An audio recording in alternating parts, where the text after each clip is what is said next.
আচ্ছা বন্ধুরা, একটা টাইম এত সাবস্ক্রিপশন হইচই বা চরকি এর আগে দেখেছে? মানে আমার এটা প্রশ্ন যে একসাথে এত সাবস্ক্রিপশন এর আগে এই দুটো ওটিটি প্ল্যাটফর্মের কি হয়েছে? আমার কিন্তু ডাউট আছে, সত্যি বলছি আমার ডাউট আছে। চরকি থেকে তো এর আগে কম সিনেমা আসেনি, বা হইচই থেকেও কম সিনেমা কম সিরিজ আসেনি, কিন্তু এত পরিমাণ সাবস্ক্রিপশন, যে পরিমাণ সাবস্ক্রিপশন চরকি এবং হইচই গেইন করছে সেটা একটা হিউজ পরিমাণ। আমার তো মনে হয় যে চরকির মালিক এবং হইচইয়ের মালিক ওনারা দুজন হয়তো মিষ্টিমুখও শুরু করে দিয়েছেন, এই পরিমাণ হিউজ একটা সাকসেস রিলিজের আগেই তারা দেখতে পাচ্ছেন। হ্যালো আমার সাকিবিয়ান ভাইরা বোনেরা, চলে এলাম আরও একটা নতুন ভিডিও নিয়ে। বন্ধুরা, রাইহান রাফি ভাইয়া কিছুক্ষণ আগে একটি পোস্ট করেছেন।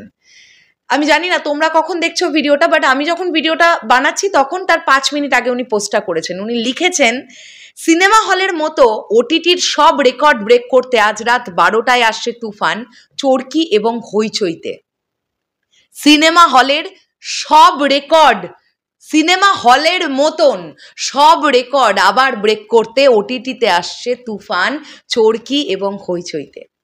রাইহান রাফি ভাইয়া যে কতটা হিউজ একজন সাকসেসফুল ডিরেক্টর, সেটা তুফান বানাবার পরে আরও একবার দর্শকের সামনে চলে এসেছে। রাইহান রাফি ভাইয়া এখনো পর্যন্ত যতগুলো সিনেমা ডিরেকশন দিয়েছিলেন কম বেশি প্রত্যেক কটাই মানুষের ভালো লেগেছে। তার যে ওটিটি কন্টেন্টগুলো এসছে সেগুলোও লোকজন প্রচুর পরিমাণ দেখে, যে কারণের জন্যে বাংলাদেশের highest paid director Raihan Rafi. So সেখান থেকে দাঁড়িয়ে তুফান মেগাস্টার শাকিব খানের সঙ্গে তার প্রথম কাজ, এবং তিনি বুঝে গেছেন যে মেগাস্টারকে নিয়ে কাজ করলে কি হিউজ পরিমাণ গ্র্যান্ড লেভেলের একটা সাকসেস পাওয়া যায়। এটা রাফি ভাইয়া নিজে বারবার বিভিন্ন ইন্টারভিউতে এসে বলেছেন। সো এখন কিন্তু রাইহান রাফি ভাইয়া এটাও তিনি দেখতে চান, বা পুরো তুফান টিম দেখতে চায়, যে ওটিটিতে তুফান কীরকম রেকর্ড জেনারেট করতে পারে।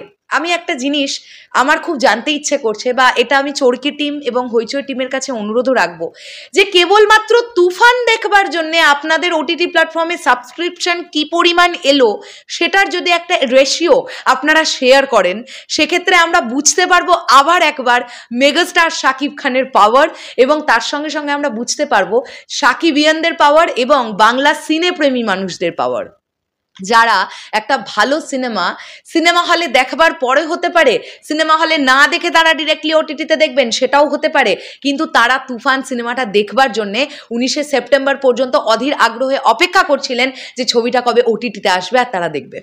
তো এই বিষয়টা যদি আপনারা শেয়ার করেন, সেক্ষেত্রে আমার মনে হয় বিষয়টা ভীষণ ভীষণ ভীষণ একটা আনন্দদায়ক বিষয় হবে, দর্শকের জন্যও হবে, আপনাদের জন্যও হবে।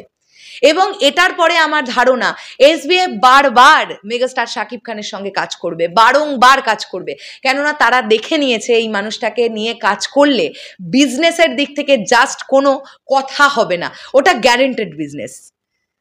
সো শেষ করলাম ভিডিওটা। তোমাদের কি বক্তব্য এই পুরো বিষয়টাকে নিয়ে? কারা কারা সাবস্ক্রিপশন নিয়েছো কমেন্ট বক্সে জানাও তো। কারা কারা সাবস্ক্রিপশন নিয়েছো, কোন কোন ওটিটি প্ল্যাটফর্ম, কোনটাতে সাবস্ক্রিপশন নিয়েছো, আর আজকে রাত 12টা থেকেই দেখছো তো, এই পুরোটা কমেন্ট বক্সে জানাতে কিন্তু কেউ ভুলো না। আসছি আবার খুব শীঘ্রই নতুন কোনো ভিডিও নিয়ে, তাহলে এখনের জন্যে টাটা।